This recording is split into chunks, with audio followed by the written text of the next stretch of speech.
Well, the Dems are in a whole heap of trouble this morning. Last night was the Hawkeye Caucus, and of course I did my pregame show yesterday afternoon. I, like most people, I think, I kind of went along with the consensus that, hey, it looked like Bernie was going to win. Looked like, Joe Biden, I said, hey, if he could somehow pull out an upset victory, I think it would save his campaign and probably would put an end to Bernie. And that if we got the news last night that Bernie did in fact win in Iowa, that of course that momentum would carry over to New Hampshire, which he's going to win anyway, and then potentially gives him a really good shot at taking out Biden in, not South Carolina, but in Nevada. Biden probably would have a weak victory in South Carolina, and then perhaps Bernie would be within striking distance in Nevada, in which point, Biden's not looking very good. But none of that analysis really ended up mattering because the Dems just decided, nope, we're not going to release the vote. We're not going to release the results. Iowa caucus, what's that? Didn't happen. Now, their official reasoning as to why, those of us who stayed up last night until midnight didn't get any results, is that out of an abundance of caution, they want to go over everything and make sure that this vote count that they've taken really is the real vote. Now apparently they had some troubles with their app that they tried to use. I guess they tried to techify the Iowa caucuses, which have been going on for many decades without technology and been doing just fine. They go off without a hitch. But then now all of a sudden the Dems decide to F it up by creating this app, which people are blaming on Robbie Mook, who was Hillary's campaign director, but Robbie Mook comes out and says, I have no affiliation with it, don't blame me, I don't know who did it. Everyone is passing the buck on this one. You have the Iowa chairman of the Democratic Party out there on CBS yesterday with Major Garrett in the morning, and he was saying, hey, you guys ready for this? You worried about any technical difficulties? And he said, oh no, this is the most we've ever prepared for any caucus ever in any year. And of course, the elitist pundits way off in Washington D.C. What are they blaming this on? Are they blaming this on the Iowa Democratic Party being incompetent? Are they blaming this on the Democratic Party, the DNC, wanting to hold back the results because they're afraid of who might have won? No, they're blaming the Iowa caucus itself, saying that this is a backwards, old-fashioned tradition that needs to die, just like every other tradition, and it needs to be replaced with, a popular primary vote. And of course, these are the same people who say, we have to get rid of the Electoral College because it's so terrible and bad, and tradition is heresy, and so people are just using this as an opportunity to trash the caucus system, which again did not break here. It was the execution by the Democratic Party, which they would do anything, I guess, other than blame themselves. And of course, it's just like these pundits in D.C. to think that it's their right to dictate how people in Iowa decide who they want to nominate for president.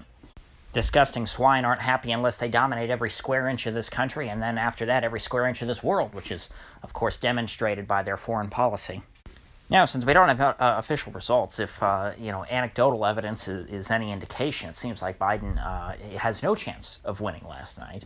I tuned into a couple channels for a few minutes, and the caucuses they were at, Biden didn't even meet the initial viability threshold, which means that essentially his supporters would have had to split off and go into other groups to try and support other candidates if they wanted their vote to count for something. Now, something interesting that somebody brought up about the last time that there was an Iowa caucus for the Democrats back in 2016 is this phenomenon of how in the caucuses, when there is a tie between two candidates, at the caucus they have the same number of people in each camp, they break the tie by flipping a coin. Because, of course, who doesn't love a good old coin toss? And back in 2016, it was so close that these coin tosses actually decided the race. There were 6 coin tosses, of caucus, where there was a tie between Bernie and Hillary won all 6 of them. Which is quite interesting. And we got the results on that night. You would think that, perhaps out of an abundance of caution, the DNC would have withheld those results until they could vet those coin tosses to make sure that there wasn't any funny business going on. Because, what are the odds of that? I mean, it's like 0.5 to the 6th power, I guess. That's astronomically small. I believe the odds of that are like 1.5%. But this year, however, on the year in which it looks like Bernie Sanders probably won, they do feel like they need to hold back these results and make sure they do, 15 different recounts and make sure that, hey, can we throw out any of these Bernie votes because the signature just doesn't quite match? And I saw somebody on Twitter made a pretty good joke about, you see, the Democrats had to put off announcing the results because they just found a whole truckload of ballots down in Broward County, which is a pretty funny old reference back to 2018 and that debacle. Now, thankfully, the Bernie supporters seem to be quite hip to the possibility that the DNC is trying to steal the election from them, and they understand that the DNC is their enemy. In fact, I saw a pretty good interview with one of the Bernie guys on Tucker Carlson's show last night, in which he made it pretty clear that, hey, the Democratic Party is our enemy. Either the Democratic Party will disappear and fade into the mists of history, or we will take it over and completely change it into something that it's not. Now, Bernie himself and his campaign don't seem to be too hip to what's going on, because they last night, from what I've been seeing on Twitter, the people who were up on stage were expressly told, don't say anything about the DNC potentially rigging things, don't say anything about that would make the party look bad, just be good party loyalists, be good party men.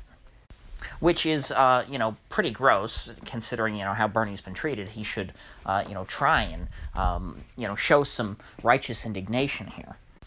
He didn't go out and give a speech about how, look, they're holding back the results, they're trying to rig it, they're trying to steal this from you, which is what he should have done politically. But I guess he's just, Bernie's just not a demagogue.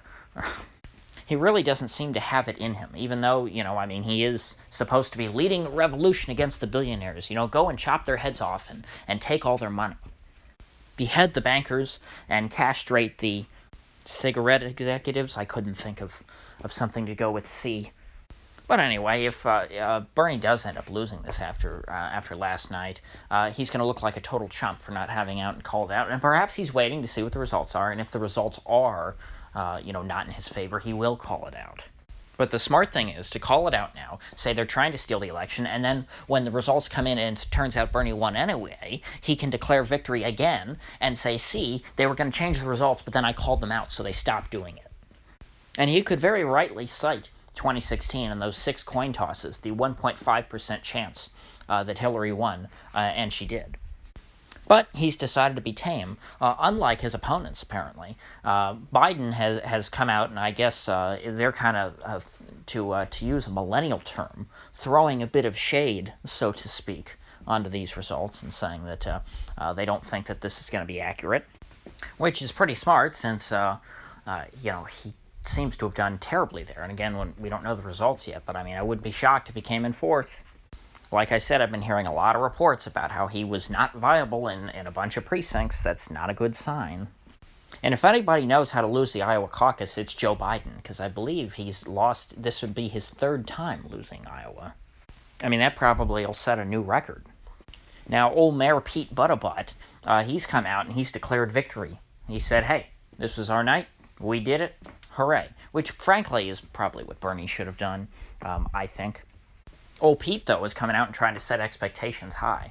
And this has the Bernie people wondering what Pete knows that they don't.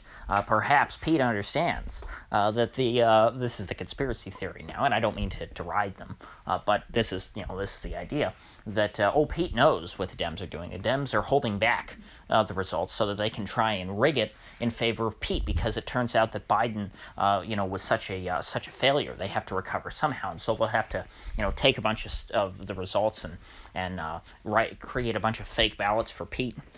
And then miraculously, he'll have a comeback win in Iowa, and Iowa will have made Pete Buttigieg the comeback kid, just like old Bill Clinton.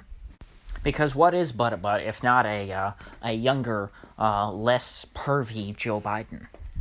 And it also appears that he has some ties to the company that actually did produce this app, unlike Robbie Mook. So people are, of course, making a lot of hay about that, saying, oh, here's more evidence. They programmed the app specifically so that Pete could win, no matter what you put in. If you put in a vote for Bernie is a vote for Pete.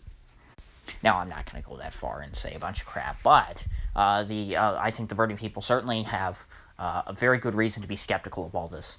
And if things do not go their way, I wouldn't necessarily take that as a sign of a rejection by voters.